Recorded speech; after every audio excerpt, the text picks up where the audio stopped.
अहम सर्वस्य प्रभवो मतः सर्वं प्रवर्तते इति मत्वा भजन्ते माम बुधा भाव समन्वितः।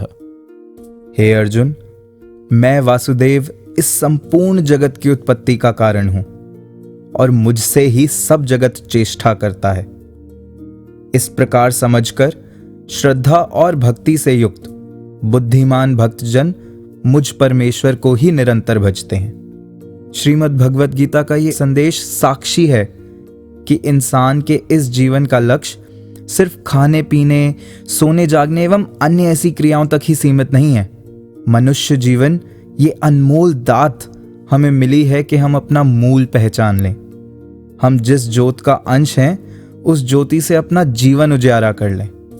भई प्राप्त मानुख देहुरिया, गोविंद मिलन की ए तेरी बरिया। अवर काज तेरे किते ना काम, मिल साथ संगत भज केवल नाम। केवल इस परमात्मा को ध्याना, हर पल में इसके एहसास को लाना। जिंदगी के हर पहलू में इस एहसास को शामिल कर लेना ही असल में मानव जीवन का उद्देश्य है। वाह। और ये सोजी, ये दात बड़ी दुर्लभ है। संसार में विचरते हुए इस परमात्मा पे ध्यान टिका पाना, I believe it is one of the most difficult things to do. Right. और सच ही तो है, we get entangled in so many materialistic things, but the main challenge is to remain intact. और अगर ये पॉसिबल है तो सिर्फ सदगुरु कृपा और संतों के संग से।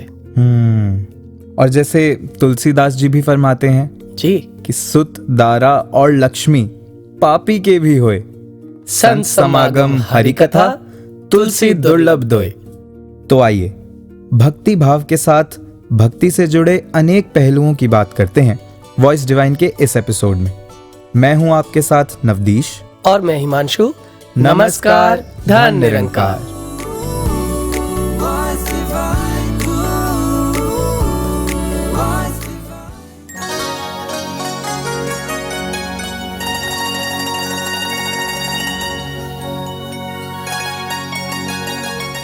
खोरी बोली मन विच मैल, ਇਹ ਭਗਤੀ ਦੇ ਆਸਾਰ ਨਹੀਂ। ਇੰਨੀਆਂ ਦਾਤਾਂ ਦਿੱਤੀਆਂ ਨੇ ਪਰ ਫਿਰ ਵੀ ਸ਼ੁਕਰਗੁਜ਼ਾਰ ਨਹੀਂ। ਭਗਤੀ ਪੂਰੀ ਨਹੀਂ ਹੋਣੀ ਜੇ ਪਿਆਰ ਨਹੀਂ ਸਤਿਕਾਰ। ਬਾਹਰ ਪਿਆਰ ਜਿੰਨਾ ਵੀ ਕਰੀਏ, ਬਾਹਰ ਪਿਆਰ ਜਿੰਨਾ ਵੀ ਕਰੀਏ, ਜੇ ਘਰ ਵਿੱਚ ਸਾਡੇ ਪਿਆਰ ਨਹੀਂ, ਬੋਲਾਂ ਦੀ ਤੇ ਕਮੀ ਨਹੀਂ, ਪਰ ਠੀਕ ਅਗਰ ਵਿਵਹਾਰ नहीं, भक्ति पूरी नहीं होनी ये प्यार नहीं सकता। वाह, किसी भी एपिसोड की भला इससे बेहतर शुरुआत और क्या हो सकती है कि हमें भक्ति की प्रेरणा उनसे मिल रही है जिनकी भक्ति को स्वयं सदगुरु बाबा हरदेव सिंह जी महाराज ने भी सलाम किया, निरंकारी राजमाता कुलवंत कौर जी। तो चलिए हिमांशु जी, हम भी शुरुआत करते हैं भक्ति की इस यात्रा की। आज सुबह संगत में महात्माओं के मुख से संपूर्ण अवतार बाणी का यह शब्द सुना कि जिस जोत दा अंश है बंदे, उस जोत नू जानते सही। जिस दियां दित्तियां दातां वरते, दाते नू पहचानते सही। नवदीश जी, न जाने कितनी बार इस शब्द को सुना, लेकिन आज ऐसा लगा कि इस शब्द के साथ एक कनेक्शन डेवलप हुआ कि कितनी बार ऐसा होता है ना कि हम क्रिएटर की क्रिएशन में इतने एंग्रोज हो जाते हैं कि क्रिएटर की एग्जिस्टेंस को ही भूल जाते हैं। ठंडी हवाओं का आनंद तो लेते हैं पर उनका संचार करने वाले को ही भूल जाते हैं। सूरज की रोशनी तो लेते हैं पर इसको रोशन करने वाले को ही भूल जाते हैं। फूलों की सुगंध तो लेते हैं, उनकी सुंदरता को तो निहारते हैं, लेकिन उस माली को ही भूल जाते हैं जिसने वह गुलशन सजाया। Correct correct. और तो और दिस ह्यूमन बॉडी, अगर इसको ही देख लें तो how beautifully this body is created. Such a perfect engineering. We do appreciate the engineering, but rarely appreciate the engineer behind. Right. Navdeesh ji, जैसे याद आ रहा है वो इंस्टेंस जिसमें कुछ लेडीज पानी भरने नदी किनारे गए और उनमें से एक लेडी को उसके हस्बैंड ने एक गोल्ड ऑर्नामेंट दिया जिसे नोज में पहनते हैं। आई गेस हिमांशु जी उसे नथनी कहते हैं। हाँ, करेक्ट करेक्ट। तो वो जो लेडी थी वो बार बार उस नथनी की इतनी तारीफ कर रही थी, इतनी तारीफ कर रही थी कि उस समय एक संत वहां से गुजरा और उसने ये बात कही कि नथनी दीनी यार ने तो चिंतन बारंबार। और नागदीनी जिस करतार ने, उनको तो दिया बिसार। बिल्कुल सही। और ये बात भी तो अक्सर कितनी बारी कह देते हैं कि तू करता है जगत का, तू सबका आधार। इन शब्दों का उच्चारण तो कर रहा हूं, पर संसार में विचरते हुए निरंकार सद्गुरु को अपने कर्मों का आधार बनाना ही भूल जाता हूं। इसको बिना देखे जो दुनिया का हाल है वो हम देख ही रहे हैं। या तो भगवान को दोष देते हैं या कर्मों को, जबकि ये दोनों ही हमारे बाधक नहीं साधक है। और ये समझ मिलनी तभी मुमकिन है जब मुझे इस बात की पूरी तरह से क्लैरिटी हो कि मैं असल में हूं कौन। जी, who am I and in turn who is God, जिसकी हमें भक्ति करनी है। करेक्ट। इन सभी सवालों को और गहराई से समझने से पहले आइए सुनते हैं संपूर्ण हरदेव वाणी से ये पावन शब्द।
का परिभक्ति है मन में भक्ति से।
तो हिमांशु जी, भक्ति के बारे में और कोई डिस्कशन करने से पहले ध्यान आ रहा था कि आपसे ही पूछा जाए। अच्छा, पहले मुझसे ही? जी, तो आप क्यों ना कृपा करके बताएं कि आपके लिए भक्ति क्या है। नवदीप जी, दास ने अब तक जितना इस भाव को समझा है वो दास आपसे जरूर साझा करेगा, और इसे साझा करने के लिए मैं सत्कार योग्य भूपेंद्र बेकल जी की वो कविता, जो मुझे पक्का यकीन है कि आपको भी कंठस्थ होगी, उसका सहारा लूंगा। जी। तो कुछ ऐसा लिखते हैं कि अगर है हवस हमको जन्नत की भाई, इबादत की कीमत अगर हमने चाही, जो ये सोच करते हैं रब की बढ़ाई, कि बदले में देगा ये हमको खुदाई। तो व्यापार है ये, इबादत नहीं है, तिजारत है ये, तो अतायत नहीं है। ऐसे भी साहिब हजारों हैं सजदे किए जा रहे हैं जो दोजख के डर से। वाह। जो ये सोच गर्दन झुकी इसके दर पे कि बच जाएंगे हम खुदाई कहर से। तो ये भी इबादत नहीं है, महज बुज़दली है, ये खिदमत नहीं है। और आगे लिख रहे हैं नवदीप जी कि मेरा काम कर दे तो सेवा करूंगा, तुझे ढेर माया के भेंटा करूंगा, दुनिया में रहमत का चर्चा करूंगा, तू कर काम मेरा मैं तेरा करूंगा। तो रिश्वत है ये, तो रिश्वत है ये भी इबादत नहीं है, सौदागिरी है ये, खिदमत नहीं है। तो फिर इबादत है क्या, भक्ति है क्या? और समझा रहे हैं जी कि बेरंग की रंगीन मस्ती में खोकर, वाह, हवस भय खुशामद से निर्लेप होकर, ख्यालों में मुर्शद के ऐसे पिरोकर, इबादत है झुक जाना मशकूर होकर। क्या बात। बेकल इबादत में शर्तें हैं वर्जित, इबादत है कर देना खुद को समर्पित, खुद को समर्पित। तो आइए इन्हीं समर्पित भावों के साथ चलते हैं हम अपने अगले सेगमेंट पैनल डिस्कशन में, जहां आज हमारे साथ उपस्थित हैं परम आदरणीय सत्कारयोग नेपाल सिंह जी, जो कि सिक्योरिटी डिपार्टमेंट में अनेकों सेवाएं निभा रहे हैं। और साथ ही हमारे बीच हैं सत्कारयोग बहन तरुणा गांधी जी, जो सदगुरु की एक अनन्य भक्त हैं और अनेकों सेवाओं को सदगुरु के चरणों में निरंतर अर्पित कर रहे हैं। निरंकार स्टूडियो में आपका स्वागत है। धन निरंकार जी। धन निरंकार जी। नेपाल सिंह जी, सबसे पहले आप जी से ये आशीर्वाद लेंगे। और अभी पीछे ही ध्यान आ रहा था, सद्गुरु माता सुदीक्षा जी महाराज की भी हमने वो विचारें सुनी, जहाँ पर हुजूर फरमा रहे हैं कि भक्ति नकल का नाम नहीं है, कि कोई संत अगर कुछ किसी रूप में अपनी भक्ति कर रहा है, सेवाएं अर्पित कर रहा है, अपने ही भाव में वो भक्ति के पथ पे चल रहा है, तो उसकी नकल कर लेना, जो वो कर रहा है सिर्फ वो कर लेना, सिर्फ उस कर्म से जुड़ जाना, वो भक्ति नहीं है। भक्ति एक बड़ा ही इंडिविजुअलिस्टिक सा कॉन्सेप्ट है। भक्ति एक भक्त और भगवान के बीच के रिश्ते का नाम है। तो ये बहुत ही यूनिक हो जाता है, हर किसी के लिए अलग हो जाता है। तो आप जी के लिए भक्ति की क्या डेफिनेशन है? आप भक्ति को किस रूप में देखते हैं और कैसे उसका फिर प्रैक्टिकल इम्प्लीमेंटेशन करते हैं, उसके बारे में आप जी कुछ बताएं। जैसा कि नवदीप जी आप जी ने कहा कि जो भक्ति है वो नकल करके नहीं, भक्ति जीवन में आती है जब ये ब्रह्म ज्ञान जीवन में आता है जी। और ब्रह्म ज्ञान सद्गुरु के द्वारा हमें जब प्राप्त हो जाता है तो ये बात समझ आ जाती है कि ये जिसका ज्ञान हमें दिया गया है ये निरंकार, और जिन्होंने दिया है साकार सद्गुरु में कोई भेद नहीं है। वाह। एक को एक है खेल एकदा, लंबा चौड़ा लेखा नहीं, कहे अवतार गुरु ही रब है, इस बीच कोई भुलेखा नहीं। तो एक भक्त जब इस बात को जान लेता है कि मेरा सद्गुरु ही रब है, निरंकार है, तो वो जब दोनों के बीच में जो रिश्ता जुड़ता है वही एक भक्ति का रूप बन जाता है। वो फिर इस एहसास में रहता है कि मेरा जो भी जीवन है वो सद्गुरु के आश्रय अनुसार ही चले। जैसा कि हमने पिछले दिनों ही विचारों में भी सुना था, राजपिता जी ने कहा कि गुरु के सुर में मेरा सुर भी मिल जाए तो भक्ति है। तो फिर वो अपने सुर को, अपनी भाव को वो गुरु के सुर में मिला देता है। वो वैसे नहीं करता जैसे पुरातन संत महात्माओं ने किया है, जो भक्तों ने किया है, वो उसकी नकल तो नहीं करता, लेकिन उस भाव की नकल जरूर करता है। जो भाव उन्होंने जिया है उस भाव में वो रहता है। जैसा कि हम सब ने देखा है कि अभी हम बात कर रहे थे कि जो भक्त और भगवान के बीच का जो रिश्ता है उसके पीछे और कोई भी आधार नहीं है, वो आधार है सिर्फ भक्ति का। ऐसा एक प्रमाण मिलता है भगवान राम के समय में कि जब वो माता सबरी के आश्रम में गए हैं तो उन्होंने अपने बारे में बताया कि मैं तो अधम से अधम, अधम अति भारी, ताहू में मतिमंद गंवारी, मुझ में समझ नहीं है, अकल नहीं है। तो भगवान राम सहज रूप में कहते हैं कि मुझे इन सब से ऊपर जो प्रिय है, और उसके लिए एक रामायण में चौपाई भी आती है कि कहीं रघुपति सुनि भामे निभाता, हे सबरी मैं एक बात कहता हूँ, मेरा एक भगत करना था। मेरा रिश्ता इस मानव मात्र के साथ वो भक्ति पर आधारित है, समर्पण पर आधारित है। जो मेरे प्रति ही समर्पित होकर जीवन जीता है, मेरा उसके साथ रिश्ता कायम रहता है। वाह जी, बहुत ही सुंदर थॉट्स आप जी ने शेयर किए, और ये सुंदर भाव निरंकार के साथ आपके कनेक्शन को दर्शाते हैं। तो अब तरुणा जी, हम आपसे जानना चाहेंगे कि भक्ति के प्रति आपके क्या भाव है? तासी यही कहना चाहेगी कि भक्ति के मार्ग सबके अलग अलग हो सकते हैं, बट नाता तो एक ही है जी। वो जो हम कहते हैं जैसे डिवाइन लव या प्रेमा भक्ति, और हम सब के अंदर में एक वो डिवाइन लव है विच गिव्स अस एनर्जी, एक वो ऊर्जा जो हमें मिलती है कि हम अगर समर्पित भाव से, अभी महापुरुष जी ने भी कहा कि समर्पित भाव से जो हम भक्ति करते हैं, जब हम सरेंडर होके कि जो भी हो रहा है, जो भी परिस्थिति है, वो निरंकार को पता है कि वो हमारे लिए कैसे सुखदाई है, या अगर चैलेंजेस भी हैं तो वो ऊर्जा हमें अंदर से ही आती है क्योंकि हमारी लिव जुड़ी हुई है। We are consciously remembering this almighty the true master, कि हम हमेशा हमारी जो कनेक्शन है वो जुड़ा हुआ है। तो जो भी कठिनाइयाँ आती हैं, जो भी आती हैं प्रोबेबिलिटीज़, उसको कैसे हम ओवरकम कर सकते हैं, वो ऊर्जा हमें इस भक्ति भाव में, इस भक्ति के मार्ग पे जब हम चलते हैं तब वो मिलता है। तो वो समर्पण अगर है, समर्पण वाला भाव है एक, तो ऑटोमेटिकली आप एक भक्ति के राह में चल रहे हैं। आपका जो ये जीवन का जो लक्ष्य है, एक जीवन मुक्त जीने का, living life in complete surrender, वो भाव आते हैं जितना जितना आप समर्पित होते जाते हैं सदगुरु के आगे, निरंकार के आगे। बहुत खूब जी। और नवदीप जी, जब जीवन में भगवान मिल गया, भक्ति आ गई, तो जीवन में बदलाव आना तो लाजमी है। बिल्कुल। तो आदरणीय नेपाल सिंह जी, हम सभी अब आपसे जानना चाहेंगे कि भक्ति से आपके जीवन में क्या बदलाव आया। जैसा कि आपने कहा कि भक्ति के बाद में जो एक परिवर्तन है, वो भक्ति के बाद में परिवर्तन ये आता है कि जिसके जीवन में भक्ति आ गई उसको ये महसूस हो जाता है कि अब मेरे जीवन में किसी प्रकार की कोई भी समस्या मुझे छू नहीं सकती, क्योंकि मेरे जीवन में भगवान आ गया है। तो वो फिर हर समय आनंद की अवस्था में रहता है। एक सज्जन ने मुझसे कहते हैं, यार तू बेवजह हंसता है। अच्छा। तो दास ने कहा कि मैंने देखा है आप बेवजह नाराज होते हो।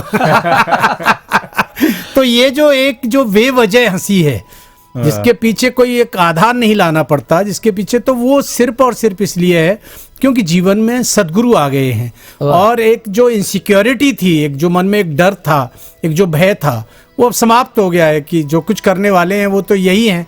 मुझे एक छोटा सा एग्जाम्पल इसके साथ साथ अचानक ही याद आ गया जी। रामायण में एक जिक्र आता है कि जब जटायु ने इस तरह से प्रयास किया माता सीता को बचाने का, तो उसके पंख काट दिए और वो जमीन में गिरा हुआ था जी। तो भगवान राम ने उसको गोद में ले लिया। अब जब गोद में लिया तो लक्ष्मण ने कहा, देखो आप जो मांगना है मांग लो इनसे, तो ये जो चाहे दे सकते हैं। तो उन्होंने कहा, इनके पास अब मुझे देने के लिए बचा क्या है? तो उन्होंने कहा, क्यों, ये तो सब कुछ दे सकते हैं। कहते हैं, जब इन्होंने मुझे गोद ले ही लिया है तो वो सब कुछ मेरा हो गया है जो इनका है।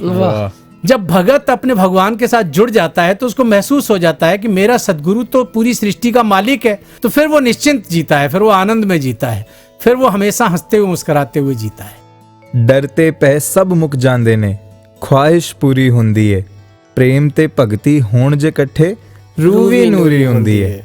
तो तरुणा जी, आप बताएं, ब्रह्म ज्ञान के बाद आपके जीवन में क्या ट्रांसफॉर्मेशन आई? भक्ति को जब अगर हम अपनी डेली लाइफ में अगर उसको हम वी ट्राई टू सी कि हाउ हम उसको इम्प्लीमेंट कर रहे हैं ब्रह्म ज्ञान के आधार पे, तो ये महसूस हुआ कि जब आप कोई भी कार्य करते हैं, वेदर एन इंटरेक्शन, चाहे वो आपके घर पे हो, चाहे ऑफिस पे हो या सोशली भी हो जी, तो आप थोड़ा कॉन्शियसली करते हो कि आप जो भी कह रहे हो, जिससे कह रहे हो, वो आपके जो शब्द जा रहे हैं वो सुनने वाले को कठोर ना लगे। कभी कभी आप विचलित होते हैं, sometimes situations are not under control और आप शायद तेज़ी में कुछ शब्द कह भी देते हो, बट इमीडिएटली आपको अंदर से वो महसूस होता है कि आपने शायद ये शब्द गलत कहे। तो ये निरंकार का एहसास जो हमारे साथ रहता है वो हमें प्रोटेक्ट करता है कि हम जो भी आचरण हमारा है वो सही हो, चाहे वो कहीं भी हो। और लॉट ऑफ टाइम्स ऐसी सिचुएशंस आती हैं कि आप अपना संतुलन खो बैठते हैं या आपको लगता है कि मैं इसको कैसे हैंडल करूं। तो वेरी ऑफन जैसे घर पे बहुत बारी होता है कि आप between two family members you are you know the bridge between them. तो अब आप क्या करो इस सिचुएशन में? तो अ लॉट ऑफ टाइम जैसे मैं अपने बेटे के साथ बैठी हूँ, उसने कुछ कह दिया तो मैंने हंस दिया, वो गुस्से में है तो आगे से मेरी हंसी निकल गई। तो आप हंस रहे हो, तो मैंने उससे यही कहा कि अगर मैं हंस रही हूँ that is my way of handling things. अगर मैं भी गुस्सा हो जाऊँ और रोने लग जाऊँ तो फिर सिचुएशन तो सॉल्व नहीं होगी, प्रॉब्लम तो सॉल्व नहीं होगी।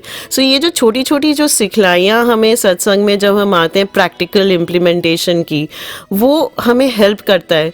एंड भक्ति का मार्ग तो यही है ना, ultimately that you love everybody, you have love in your hearts for everybody, कि जो भी आपके संपर्क में आते हैं वो आपको याद रखते हैं। That is how it is. So basically easy हो जाते हैं थोड़ा, द लाइफ बिकम्स इजी और हर चीज को एंजॉय करते हुए आप अपना जीवन व्यतीत करते हैं। हाँ, बेसिकली क्योंकि ये बात, ये एहसास में आ जाता है कि अब मेरे करने के लिए कुछ बचा नहीं है, क्योंकि लिखा भी है ना, भक्ति है नाम समर्पण का।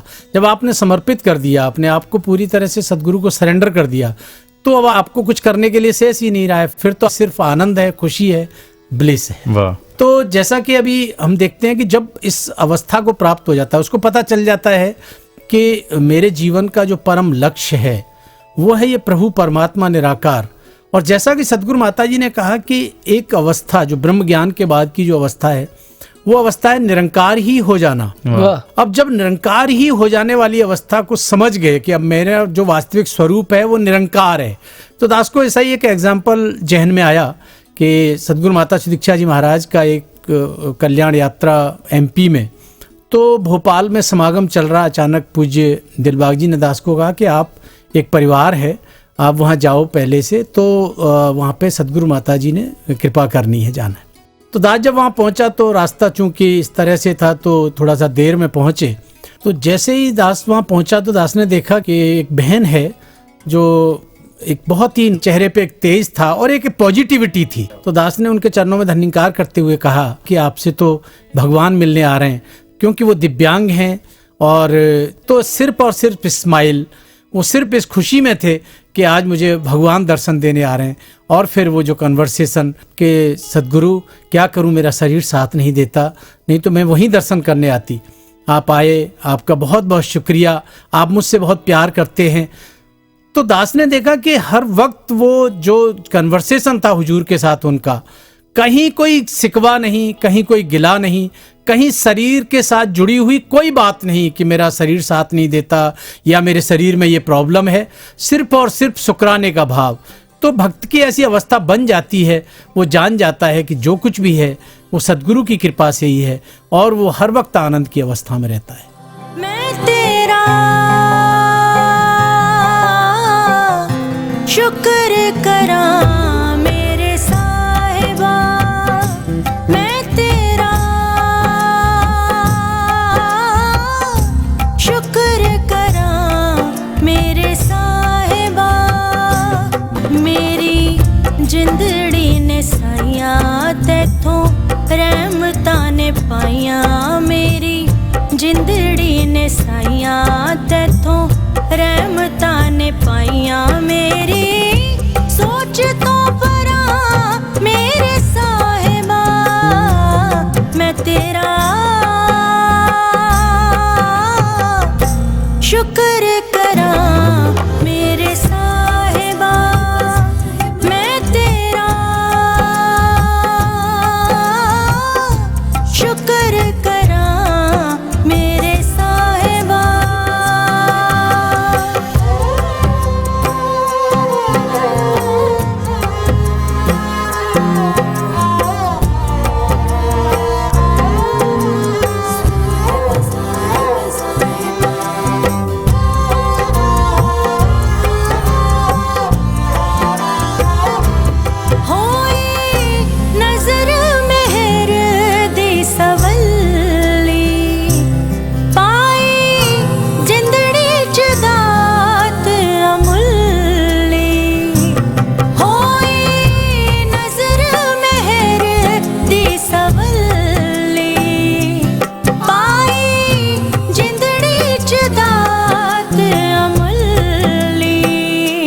सदका तेरी मेहर दा तुलाया अखियां तो परदाए, सदका तेरी मेहर दा तुलाया अखियां तो परदा, मुक गया ठोकरा मेरे साहिबा, मैं तेरा शुक्र करा मेरे साहिबा, मैं तेरा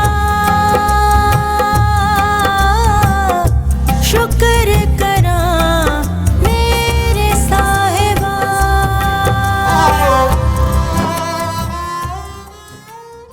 वाह। तो एक भगत की यही अवस्था हुआ करती है ब्रह्म ज्ञान लेने के बाद कि मेरा मुझ में कुछ नहीं, जो कुछ है सो तेरा। तो नवदीप जी, यहाँ पर इतने सुंदर भावों का आदान प्रदान हो रहा है, जहाँ पर हमने ये भी सुना कि भक्ति भाव का नाम है, भक्ति इस परमात्मा के साथ नाता जोड़ने का नाम है, और भक्ति समर्पण का नाम है। भक्ति नाम ही शुक्राने का है जी। तो भक्ति की शुरुआत तो इन भावों के साथ हो गई, लेकिन अब भक्ति को जीवन में बरकरार कैसे रखें, या इसको इस तरीके से पूछा जा सकता है कि भक्ति की पराकाष्ठा क्या है, भक्ति की एपिटमी क्या है। भक्ति के मार्ग पे जब हम चल पड़ते हैं तो जैसे आप जी ने अभी कहा, शुक्राने का भाव हर समय जो भी हो रहा है। ये दासी ने अपनी मदर से देखा जी। मैं मदर इन लॉ नहीं कहना चाहती ये शब्द, क्योंकि ये एक महापुरुष ने ही कहा कि जब एक बारी इंट्रोडक्शन शुरू में दासी जब आई थी कि ये कौन है, तो मैंने तब ऐसे ही कह दिया मदर इन लॉ। तो उन्होंने एक ही शब्द कहा कि ये मदर इन लॉ क्यों कहा आपने, माँ नहीं होती, आपने ये डिफ्रेंसिएशन क्यों लगाया। वाह। और उस दिन के बाद ये बात, चाहे मम्मी अभी फिजिकल फॉर्म में नहीं है, बट हमेशा याद रहता है कि वो एक भक्त का जैसे जीवन था। वो जब भी बैठते थे, हर समय वो एक, जब भी कुछ परोसना तो वो सिमरन करते हुए मेरे को परोसते थे। तो दासी बहुत नई थी इसमें, तो समझ नहीं आती थी। बट अब जैसे जैसे भक्ति मार्ग में चलने लगे तो तब एहसास हुआ कि हम जो भी करते हैं, जो भी हमें मिलता है, whatever we get, whatever we are receiving is this grace of Nirankar. तो हमेशा जब हम इस मालिक का शुक्र करते हैं, चाहे कुछ भी हो, तो आप देखते हैं कि ज़िंदगी में ना, चाहे थोड़ा भी हो, चाहे कठिनाई भी हो, बट सिमरन करते हुए ना वो जो पल है, वो हमें एक सिमरन से वो शक्ति आती है जी। तो एपिटोम या परिकाष्ठा, जैसे आप जी ने कहा कि जब हर समय हम कनेक्टेड हैं, हर समय जो भी कार्य कर रहे हैं, तो वो कनेक्शन हमारा अगर कायम है तो हम भक्ति मार्ग पे हैं। तो जैसे कहते भी हैं कि किसी शिखर पर पहुंचना तो एक बात है, पर उस पर बरकरार रहना वो दूसरी है। तो आदरणीय नेपाल सिंह जी, आप जी हमें बताएं कि भक्ति के इस मार्ग पर बने रहने के लिए एक भगत को क्या करना अनिवार्य है। जैसा कि अभी तरुणा जी ने बताया कि जब हम इसके साथ इंटरकनेक्ट हो गए, हमें पता चल गया कि जो मेरा वजूद है, जो मेरा अस्तित्व है, वो सिर्फ और सिर्फ सद्गुरु के कारण है जी। और उनको जब ये महसूस हो जाता है कि ये सद्गुरु ही मेरे जीवन का आधार हैं, तो कई बार ऐसा देखने में भी आया है, दास ने भी देखा है, कई बार चरणों में होते हैं और सद्गुरु माता सुदीक्षा जी महाराज भी कई बार पूछ लेते हैं कि आप कैसे हो, परिवार में सब ठीक हैं। तो मन में कई बार ख्याल आता है कि क्यों ना कुछ घर की बातें कह दी जाएं कि मकान अभी नहीं बना है या कुछ और चीज़ें जीवन में जो जिनकी अभी कमी है। लेकिन वहीं जब दास ने हनुमान जी के जीवन को पढ़ा, वाह, तो एक जगह ऐसा पढ़ने में आया कि शायद है भगवान राम ने यही प्रश्न उनसे किया होगा कि आपको कोई चीज़ की ज़रूरत तो नहीं है, कोई प्रॉब्लम तो नहीं है, कोई दुख तो नहीं है। तो रामायण में एक चौपाई आती है, कहे हनुमंत विपत्ति प्रभु सोई, जब तब सिमरन भजन न होई। तो उन्होंने तो नहीं कहा कि मेरे को घर की कमी है, मेरे को या और कोई चीज़ की कमी है। उन्होंने सिर्फ यही कहा कि प्रभु अगर कमी कभी होती है जीवन में सेवा सिमरन सत्संग की, तो वो मेरे लिए जीवन का एक बहुत दुखद पल होता है जब मैं आपको भूल जाता हूँ। तो ये जीवन में कभी न हो, यही भक्ति की पराकाष्ठा है कि मैं अपने सद्गुरु को एक पल के लिए भी ना भूलूं। तो जैसा कि शुरुआत में ही हमने सुना था कि भक्ति हम उन्होंने किस तरह से की वो तो हम फॉलो नहीं कर सकते, लेकिन उनकी एक अवस्था क्या रही, अपने सद्गुरु से उन्होंने मांगा क्या, सद्गुरु से उन्होंने उम्मीद क्या की। उन्होंने कभी भी, कोई ऐसा प्रमाण नहीं मिलता कि सद्गुरु से उन्होंने दुनियावी वस्तु मांगी। सद्गुरु से उन्होंने हमेशा सद्गुरु को ही मांगा।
राज न मांगा, काज न मांगा, ना मांगा संसार है, प्रभु भक्तों ने प्रभु से मांगा, प्रभु को ही हर बार है।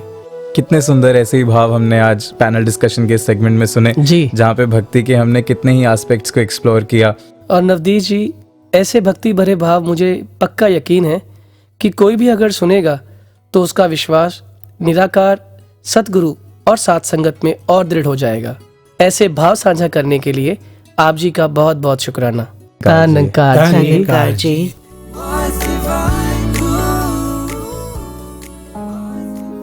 तो इन भक्ति भरे भावों के बाद आइए सुनते हैं एक भक्ति भरा गीत।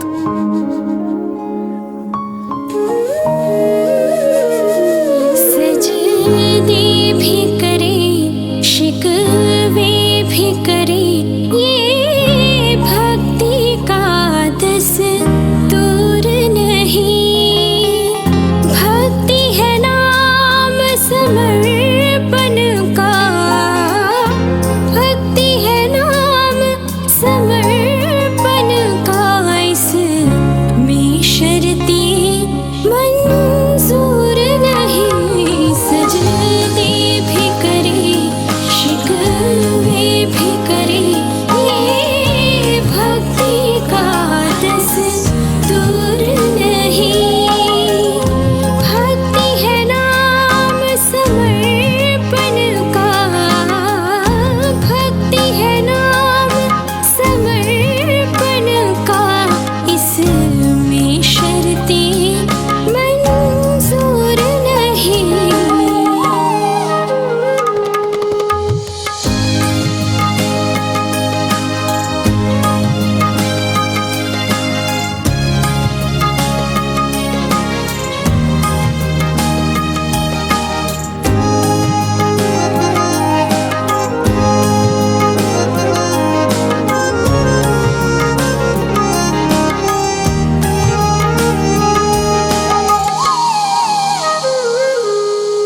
ये मन की गहरी भावना है, भक्ति नहीं शायद दिखलावे की। ये मन की गहरी भावना है, भक्ति नहीं शायद दिखलावे की। भक्ति नहीं शायद दिखलावे की। भक्ति रस क्या जाने वो जगत, भक्ति रस क्या जाने वो जगत, जो प्रेम में होता चूर नहीं। सजदे भी करे, शिकवे भी करे, ये भक्ति का दस्तूर नहीं। सजदे भी करे, शिकवे भी करे, ये भक्ति का दस्तूर नहीं। हिमांशु जी, जी। अभी रिसेंटली मिशन की एक किताब में एक महात्मा बड़ी क्लैरिटी के साथ समझा रहे थे क्या? that the God is the macro source of which the self is a micro part. वाह, जैसे एक इंसान कभी भी अपना चेहरा नहीं देख सकता जब तक उसके आगे एक दर्पण ना रख दिया जाए, करेक्ट। और जब इंसान को खुद की पहचान हो जाती है तब उसे समझ आ जाता है that all the qualities of the divine can get reflected in the individual self. बहुत सुंदर। You are not a drop in the ocean. You are the entire ocean in a drop. वाह। और नवदीप जी, फिर चाहे युग कोई भी रहा हो, कलयुग की बात कर लें, सतयुग की बात कर लें, सतगुरु की कृपा द्वारा जब ये आत्मा अपने निज को पहचान लेती है तो वह स्वयं हरि का रूप हो जाती है। जैसे वो महावाक्य भी हम सुनते हैं जी कि every soul is potentially divine. तो हिमांशु जी, जी। जहाँ पोटेंशियल की बात हो रही है वहीं उसकी एक्चुअलाइजेशन भी की जा सकती है। 100%। इसका मतलब ये कि अगर ये परमात्मा निर्वैर है तो मुझे भी निर्वैर होना चाहिए। बिल्कुल ठीक। और नवदीप जी, आप ये भी कह सकते हैं कि अगर ये निर्भय है तो मुझे भी निर्भय होकर ये जीवन व्यतीत करना चाहिए। मतलब ये विशाल है तो मेरे जीवन से भी ये विशालता झलकनी चाहिए। बिल्कुल ठीक। और अगर ये स्थिर है तो मेरे जीवन में भी ये स्थिरता आ जानी चाहिए। वाह। और जब ये विवेक मेरे जीवन में सद्गुरु की कृपा से आता है तब मन एक ऐसी अवस्था प्राप्त कर लेता है जो सुख दुख, अच्छा बुरा, धूप छांव, आसक्ति अनासक्ति, इन सब पहलुओं से ऊपर उठकर स्थिरता प्राप्त कर लेता है। वाह।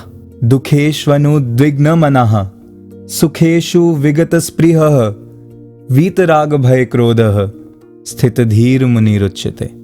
हे अर्जुन, दुखों की प्राप्ति होने पर जिसके मन में उद्वेग नहीं होता, सुखों की प्राप्ति में जो सर्वतः निष्प्रह रहता है, तथा जिसके राग, भय और क्रोध नष्ट हो गए हैं, ऐसा मुनि स्थिर बुद्धि कहा जाता है। बहुत खूब। और नवदीप जी, संपूर्ण अवतार बाणी में भी लिखा है कि सुख दुख जिस लई होवन इक्को, ओहो असल से आना है, कहे अवतार में वारी उस तो मंदा जेड़ा पाना है। और जब भक्त के जीवन में स्थिरता आ जाती है तो वो हरि के हर रंग में रंग मानता है। तो ऐसे ही भक्ति भरे रंगों से भरपूर सेगमेंट की ओर बढ़ चलते हैं, जो कि है रंगमंच से।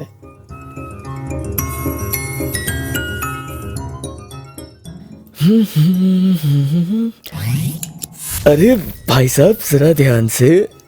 सॉरी वो मेरा ध्यान नहीं था। शूट शुरू हो गया क्या? अरे भाई साहब वही तो चल रहा है। इट्स ओके भाई साहब, हमारे यहाँ ऐसा ही होता है।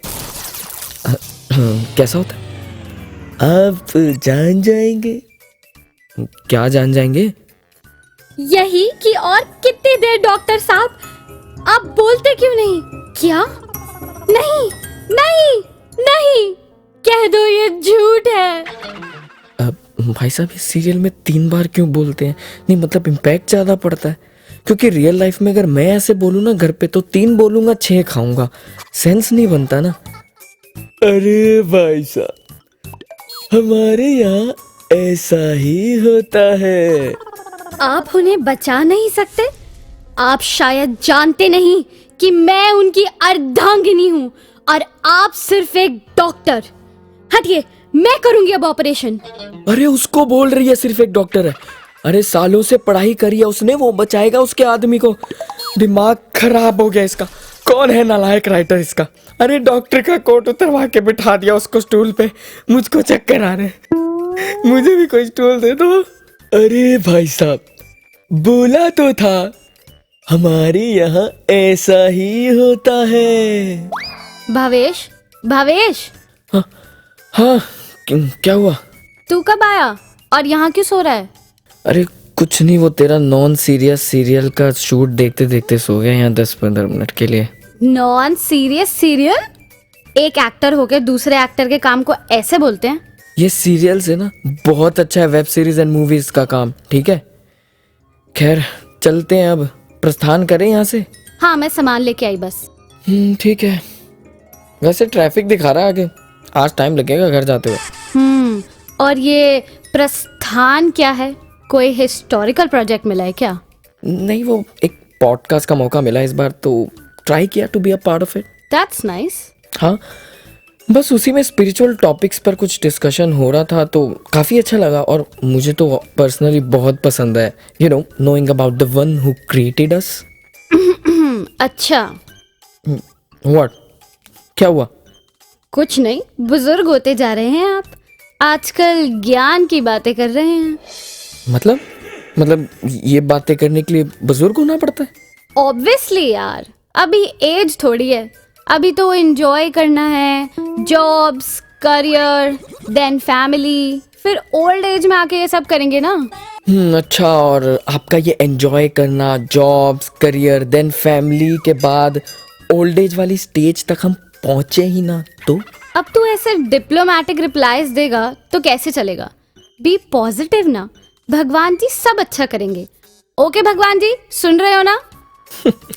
ये सही है, सब अच्छा करवाना हो तो भगवान याद आ जाते हैं, वरना तो 60-70 साल की उम्र में अपॉइंटमेंट ले रखी है गॉड जी से। अब खुद को पॉजिटिव भी तो रखना है ना।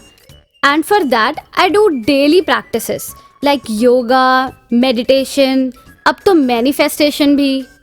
बट तू तो श्योर है ना कि 60-70 तक मस्त फिट एंड फाइन जाने वाली है? नहीं, मतलब खुद को रखना पड़ेगा ना, मेंटली एंड फिजिकली स्ट्रांग। यार समझना तू। समझ रहा हूँ और देख भी रहा हूँ कि कैसे तू खुद भी श्योर नहीं है। देख अचिंत, ईश्वर को जानने की ना कोई एज नहीं होती। उस भक्ति के एहसास को महसूस किसी भी एज में, किसी भी स्टेज पर किया जा सकता है। और जब ऐसा मुमकिन है तो कल पर क्यों छोड़ना? पर अजीब नहीं लगेगा? सब एंजॉय कर रहे होंगे और हम स्पिरिचुअलिटी की बातें कर रहे होंगे। अच्छा, वैसे मेरा अकाउंट लॉग आउट हो गया और मैं पासवर्ड भूल गया। ओफो, फिर से? हाँ, वो OTP आया था ना लास्ट टाइम, दियो यार निकाल के एक बार। सॉरी सर, अब वो किसी काम का नहीं है। क्यों?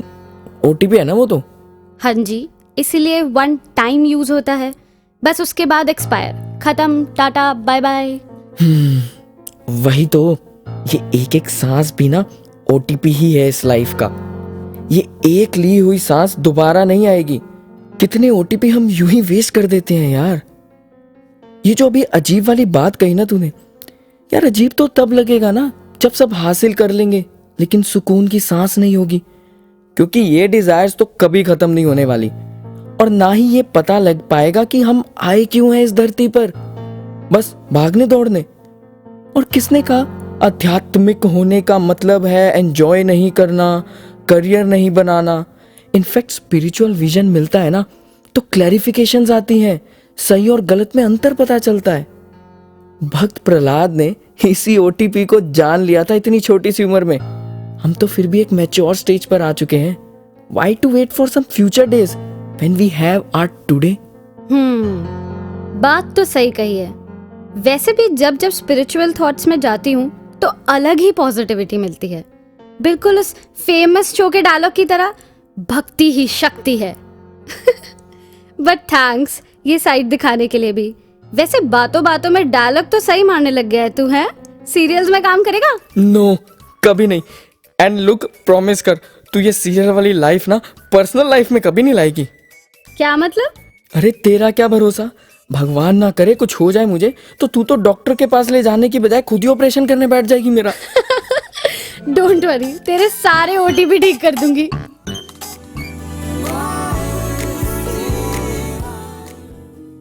Your availability is more important than your ability.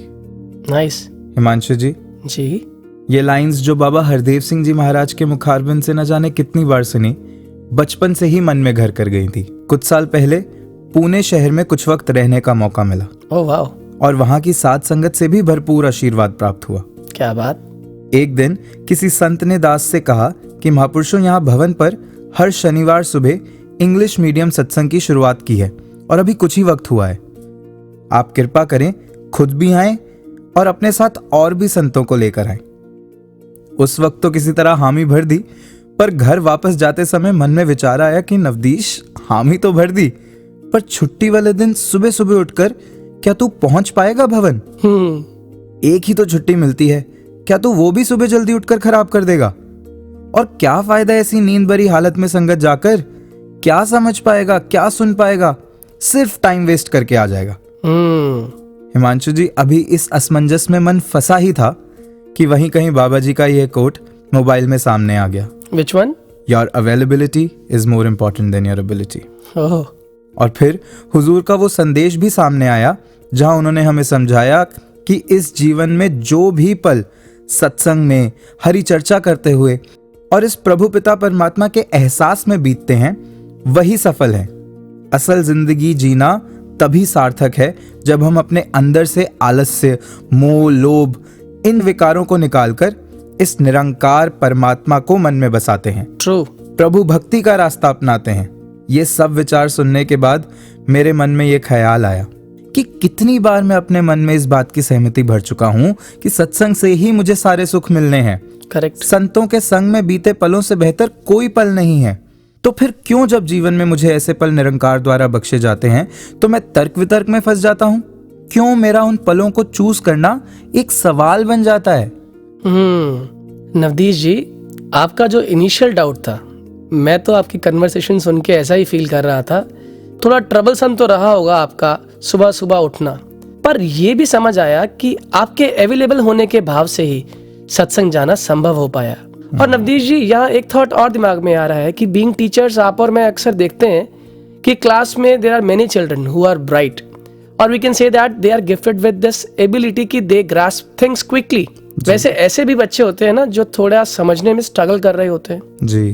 पर ये आपने भी जरूर फील किया होगा कि चाहे बच्चा ब्राइट ना भी हो, मगर उसकी अवेलेबिलिटी और उसका इंटेंट टू लर्न हो तो उसमें भी बहुत सुंदर चेंजेस लाए जा सकते हैं। और यही बात तो स्पिरिचुअलिटी में भी है ना, कि सतगुरु पूरा है, ज्ञान पूरा है, और अगर इस पूर्ण को समझने के लिए मेरी अवेलेबिलिटी सतगुरु चरणों में निरंतर बनी रहे तो ऐसे सिख का सहारा स्वयं सदगुरु बन जाता है। वाह।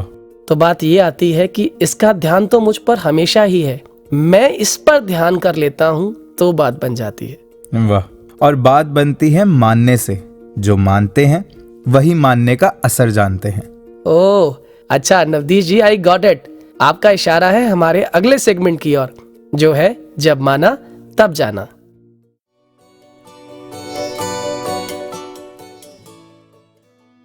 धन्यकार जी, वैसे तो ज़िंदगी के बहुत से अनुभव हैं, लेकिन कुछ अनुभव ऐसे होते हैं जो ताउम्र याद रहते हैं। ऐसी दासी को एक अनुभव बहुत अच्छे से दिमाग में जैसे फीड हो गया है, क्योंकि जीवन है ना, ये हमें शरीर मिला है, मनुष्य जन्म मिला है, तो जीवन एक संघर्ष भी है, उत्सव भी है। शरीर में सुख भी आते हैं, दुख भी आते हैं। कहते ना कि उतराइयाँ चढ़ाइयाँ जिंदगी विच आंदियां ने, हथ होवे तेरा सिर ते आके लंघ जांदियां ने।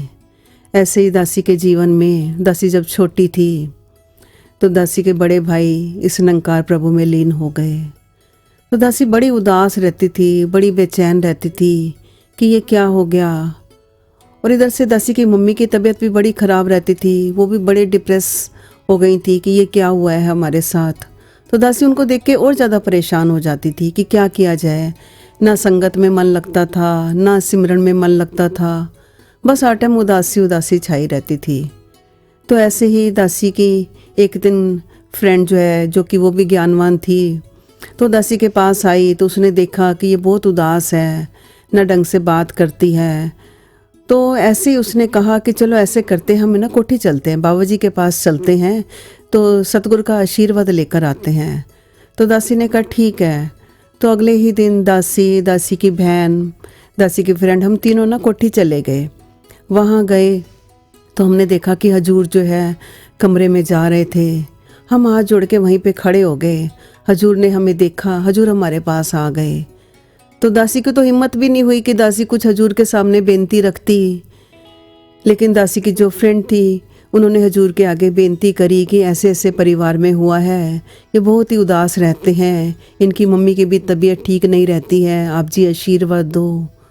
तो हजूर ने बड़े प्यार से दासी को देखा, आंखें बंद करी और कहा कि आप जी ना सिमरन किया करो और संगत पे जाया करो। तो जैसे ही हजूर ने कहा ना, तो दासी को इतनी एनर्जी मिली कि गुरु का हुक्म आ गया कि संगत पे जाना है, सिमरन करना है। दासी कुछ बोली तो नहीं जुबान से, लेकिन दासी वही नतमस्तक हो गई, मन ही मन अरदास करी कि सच्चे पातशाह आप जी कृपा करो, जो आप जी का हुक्म आया है दासी उस पर चल सके। फिर दासी को एक वो लाइन याद आ गई कि जगदा मालिक याद होवे ता दुख भी देंदा दुख नहीं। तो दासी जब घर पहुंची, अगले दिन से संगत पे जाना शुरू हो गई और हर पल इसके एहसास में जीवन बीतने लगा। पता ही नहीं लगा कि वो समय कैसे निकल गया, कि मम्मी भी ठीक हो गए और दासी के अंदर सहजता आ गई, ठहराव आ गया। गुरु का जो हुक्म आया, दासी ने जब उसको अपने जीवन में फॉलो किया तो संगत पे भी जाना अच्छा लगने लगा और दासी सिमरन भी करती और दासी फिर खुश रहने लगी। ऐसे ही एक और अपना अनुभव याद आया कि वैसे तो सारा ही परिवार अपना होता है। जब दासी नंकारी कॉलोनी में आई तो उससे पहले दासी कहीं और रहती थी। तो वहाँ पे भी वैसे तो अनेकों परिवारों से प्यार होता है, लेकिन एक परिवार ऐसा था कि जहाँ पे दासी का बहुत प्यार था, उठना बैठना था, खाना पीना इकट्ठे था, इवन हम इकट्ठे संगत पे जाना, सेवा पे जाना। तो थोड़े ही दिन में अचानक ही कुछ ऐसी गलत फहमी हुई कि वो भी किसी थर्ड पर्सन के कारण, तो उनके मन में भी कुछ थोड़ी सी दूरी आ गई, दासी के मन में भी आ गई। फिर दासी ने बैठ के सोचा कि ये क्या हो गया, कि ऐसा क्यों हो गया। तो ऐसी दासी उदास बैठी थी, तो दासी ने एकदम ही गुरुदेव हरदेव को पढ़ा। बाबा हरदेव सिंह जी ने उसमें बताया कि जैसे एक कपड़ा होता है, उसको काटने में हमारे 2 सेकंड नहीं लगते हैं, 2 सेकंड में कपड़ा कट जाता है, लेकिन जब हमने उसको सीना होता है, सुई धागे से सीते हैं, तो उसमें टाइम भी लगता है और मेहनत भी होती है। तो जो गुरसिक होता है उसका काम तो तोड़ने का नहीं होता, गुरसिक का काम तो जोड़ने का होता है, क्योंकि गुरु की यही सिखलाई है। तो दासी को बड़ा गिल्ट फील हुआ, बड़ी शर्म महसूस हुई कि दासी ये क्या कर रही है, क्या सोचा दासी ने उनके बारे में। तो एकदम दासी ने फ़ोन उठाया और दासी ने उनके चरणों में बेनती करी, धन्यकार करी और बड़े प्यार से बात करी कि बख्श लेना, दासी से कोई अगर गलती हो गई है। तो उन्होंने भी बदले में बोला कि नहीं, हमसे गलती हुई है, हमें बख्श लेना। तो इतना अच्छा लगा, हमने 5 मिनट हमने बात करी, गुरु की चर्चा करी कि गुरु की तो सिखलाई यही है। तो आज भी सतगुरु माता जी हमें जो सिखा रहे हैं कि कैसे हमने सबसे प्यार करना है। दासी को सतगुरु माता जी की वो विचार भी याद आई कि सतगुरु माता जी ने कहा कि कई बार ऐसा होता है कि कोई हमें किसी के बारे में कह देता है, कोई थर्ड पर्सन हमें कह देता है, हमने अपने कानों से नहीं सुना होता, ना कि आंखों से देखा होता है, लेकिन हम विश्वास कर लेते हैं। तो सतगुरु माता जी ने बोला कि नहीं, हमें उस पर विश्वास नहीं करना। जब तक हम अपनी आंखों से नहीं देखते, कानों से नहीं सुनते, तो हमें उस पर विश्वास नहीं करना। तो अगर अब कभी भी किसी के प्रति अगर मन में कोई भाव आता भी है तो दासी उसके चरणों में बैठकर उस बात को क्लियर कर लेती है। तो सतगुरु माँ के चरणों में यही अरदास है कि हे सच्चे पातशाह, आप जी कृपा करो कि ये जो जीवन आपने दिया है, बड़ा सुंदर जीवन दिया है, तो कृपा करो कि हम हर पल हर घड़ी शिकवे से शुक्र में आए। भक्ति जो है ना, नाम जो है समर्पण का है। भक्ति में जितना जितना हम समर्पित होते जाएंगे, गुरसिखों के प्रति समर्पित होते जाएंगे, गुरु के प्रति समर्पित हो जाएंगे, शुक्राना करेंगे, शिकवा नहीं करेंगे, उतनी हमारी जिंदगी आसान होती जाएगी। धन्यकार जी।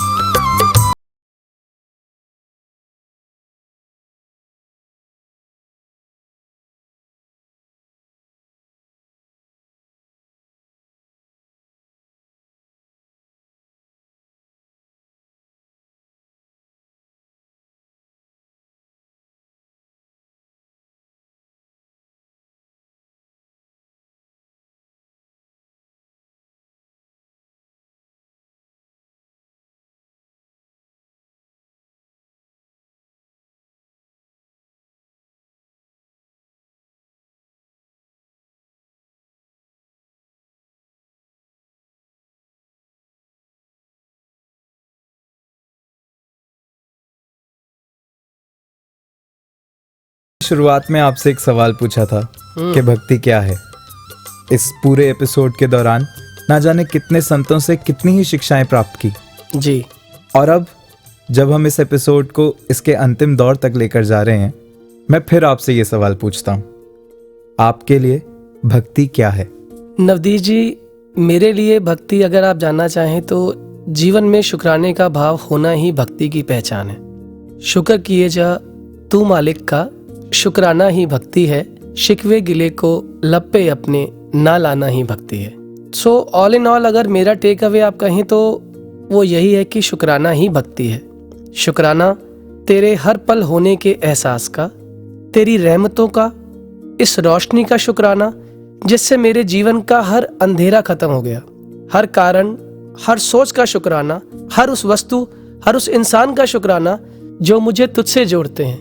जितना शुक्राना आपके दिए चांद का, उतना ही शुक्राना उसकी रोशनी का। अच्छा नवदीप जी, आपने दास से तो स्टार्टिंग में और आप फिर से पूछ लिया, आप जी अपना तो बताओ, आपके लिए भक्ति क्या है? हिमांशु जी इस पूरे एपिसोड के दौरान और जब इसके लिए रिसर्च भी की जा रही थी, उन सभी बुक्स, उन सभी श्लोक, उन सभी एग्जाम्पल्स को एक तरफ भी रख दिया जाए और तराजू की दूसरी तरफ रखा जाए सिर्फ प्रेमा भक्ति को, तो शायद बात एक ही होगी। करेक्ट। जिन प्रेम कियो तिन ही प्रभु पायो। और ये भी कहा गया कि पोथी पढ़ पढ़ जग मुआ, पंडित भया ना कोई, ढाई आखर प्रेम के पढ़े सो पंडित होए। जब मन में सद्गुरु निरंकार के प्रति एंड इन टर्न सारी दुनिया के प्रति प्रेम भर जाएगा, तब मेरे जीवन में ऐसे भाव बन जाते हैं कि ना को वैरी ना ही बेगाना, सगल संग हमको बनाए। फिर सभी में परमात्मा के दर्शन करते हुए सभी से प्यार हो जाएगा। बहुत सुंदर। और ये होगा कैसे? एक बार किसी ने संत अवनीत जी से सवाल किया, क्या कि हम अपनी इमीडिएट फैमिली यानी माँ बाप भाई बहन या ज्यादा से ज्यादा अपने दोस्त मित्रों से तो प्यार कर सकते हैं जो गिनती में 10, 20, 50 होंगे जी। वो समझ में आता है because we have shared some part of our lives with them, right.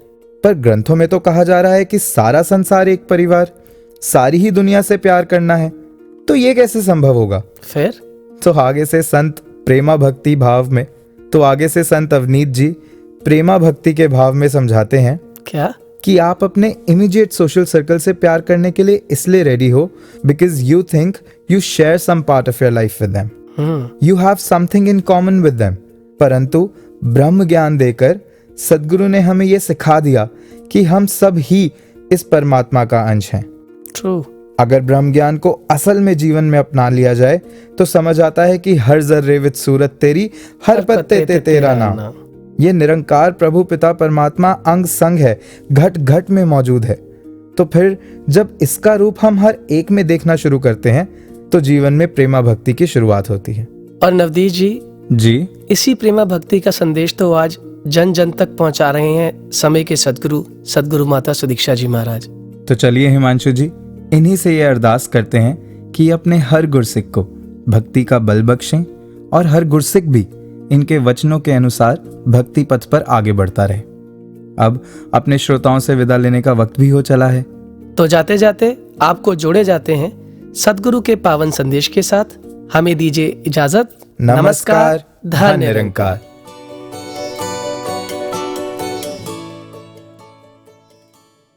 जहाँ अपने कर्तव्यों को भी एक भक्त पूरा करता है, क्योंकि भक्ति तो एक गृहस्थ में ही रहकर होती है। इस समाज में रहकर समाज का भी कल्याण भक्त करते हैं। कोई अपने आप को औरों से तोड़ के नहीं कि एक किसी इंसान का और चेहरा नहीं देखेंगे, कहीं बिल्कुल ही एकांत में अकेले होके भक्ति करेंगे। नहीं, जो भक्त होते हैं उनको परमात्मा से प्यार है, इस निराकार से, तो हर पल उनके मन में पूरे समाज के कल्याण के, पूरे विश्व के कल्याण की सोच चलती है।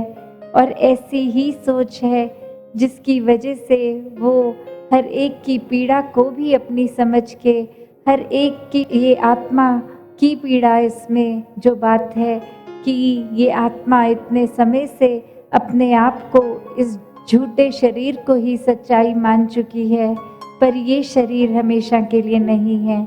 तो हर एक की भक्त की ये हर समय की कोशिश होती है कि ज़्यादा से ज़्यादा इंसानों को ये बता दिया जाए कि उनकी असली पहचान ये शरीर नहीं है, उनकी असली पहचान ये परमात्मा ही है। इस आत्मा और परमात्मा का मेल भक्त कराते हैं। तो ऐसे ही ब्रह्मज्ञानी संतों का संग करने के लिए ये सत्संग की महत्वता है, सेवा और सिमरन की महत्वता है, क्योंकि निराकार हर समय के लिए मन में बस जाता है जब संग भी उन्हीं का हो जिनके भी मन में परमात्मा है। तो अपने जीवन को व्यर्थ ना गवा के ब्रह्म ज्ञान रूपी रोशनी से अपने जीवन में ये हर समय का उजाला कर ले। ये निराकार को देखकर पहले, फिर उसको उसके रंग में रंग कर उससे प्यार कर ले, और फिर पूरे संसार से खुद ब खुद प्यार हो जाएगा।